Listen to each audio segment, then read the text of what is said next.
Tapos na ang Pasko, tapos na ang New Year, pero hindi papayag na matapos ang Three Kings na hindi na straight ang buhok ni Madam. Kita niyo naman ang buhok niya, B, super buwagag, kulot-kulot at napaka-dry talaga.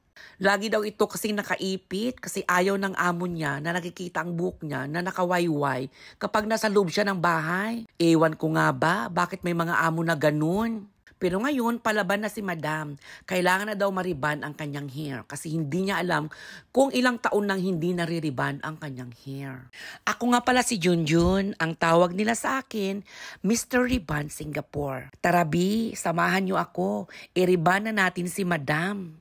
Napapaisip tuloy ako, B, bakit may mga amo talaga na ayaw nilang nakikitang maganda ang buhok ng kanilang mga kasama sa bahay? Nai-insecure ba sila? Yung iba naman gusto nila maigsi yung kanilang hair. Pero ang tsaka talaga, B, yung talagang gusto nila na laging nakaipit o nakapusod ang mga buhok ng kanilang kasambahay. Ay, naku. Ito na nga pala ang buhok ni Madam after ko siyang mababa ng pangriban. Brinodry ko na rin at pinansya. O diba? Number 1 pa lang yan, B, pero napakakintab na at napaka-soft. Ibubuhos na talaga ni Madam ang pagka-embierna niya. Kukulayan na din daw niya ang kanyang hair. Kaya ayan, kinulayan ko na rin ang buhok ni Madam. Pero not to the extent talaga na kulay na kulay. Gusto niya medium to moderate lang ang pagiging kulay kasi baka mapalayas na siya ng kanyang pusa.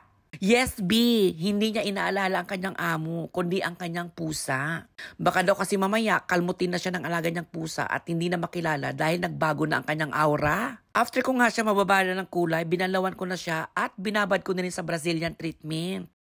Marami talaga ang nagtatanong, B, kung nakaka-straight ba daw talaga ng buhok ang Brazilian treatment. Ang lagi ko namang sinasagot, hindi po talaga siya nakaka-straight. Siguro nasa 30% lang or 40%.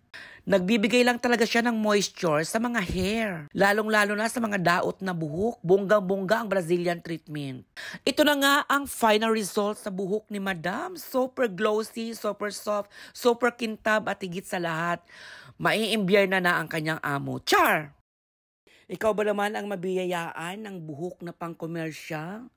Pinapangarap ng karamihan pero ikaw lang talaga ang nabiyayaan. Kaya ikaw, B, kung may problema ka sa buhok mo, aba, wag nang magpatumpik-tumpik pa.